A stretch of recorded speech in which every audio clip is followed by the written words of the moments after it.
கர்த்தருடைய பரிசுத்த நாமத்துக்கு ஸ்தோத்திரம் உண்டாவதாக. அப்போஸ்தலனாகிய பவுல் கொரிந்தியருக்கு நிருபம் எழுதும் பொழுது 1வது நிருபம் 10வது அதிகாரம் அதன் 4வது வார்த்தையிலே எல்லாவரும் ஒரே ஞானபானத்தை குடித்தார்கள். எப்படி எனில் அவர்களோட கூட சென்ற ஞான கண்மலையின் தண்ணீரை குடித்தார்கள். அந்த கண்மலை கிறிஸ்துவே என்று பவுல் கொரிந்து சபைக்கு சொல்லுகிறார். அருமையான தேவனுடைய பிள்ளைகளை, நமக்கு தெரியும், இந்த இஸ்ரவேல் ஜனங்கள் வனாந்தரத்திலே போய்கொண்டிருந்த பொழுது அவர்களுக்கு தாகம் எடுத்து தண்ணீருக்காக கர்த்தரிடத்தில் முறுமுறுத்தார்கள்.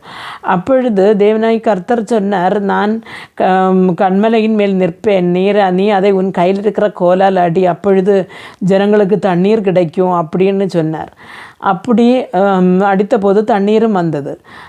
அப்போ இதிலிருந்து நாம் மனசில் தெரிய வேண்டியதுன்னு சொன்னார். அந்த ஒரு கண்மலை கிறிஸ்து என்று பவுல் சொல்லும் பொழுது அவர் உலக ஸ்தாபனத்துக்கு முன்பாகவே கிறிஸ்து இருந்தார் என்றும் அவர் இஸ்ரவேல் ஜனங்களுக்கு தண்ணியாக அப்பமாக கூட நடந்தார் என்றும் வேதத்திலிருந்து நாம் புரிகிறோம். ஏன்னா அருமையான தேவனுடைய பிள்ளைகளை, நம்முடைய கஷ்டத்தின் இந்த நாட்களிலும் நம்மோடு கூட நமக்கு என்ன தேவையோ அதற்கு ஒரு பதில் தரும்படியாய் நம்மோடு நம்முடைய வாழ்க்கையின் முடிவு வரை இயேசுவானவர் கூட வருவார் என்று நாம் விசுவசிக்க வேண்டும். அப்பொழுது கர்த்தர் நமக்கு செய்கிற அற்புதங்களை நம்மால் காண முடியும். ஜெபிப்போம்.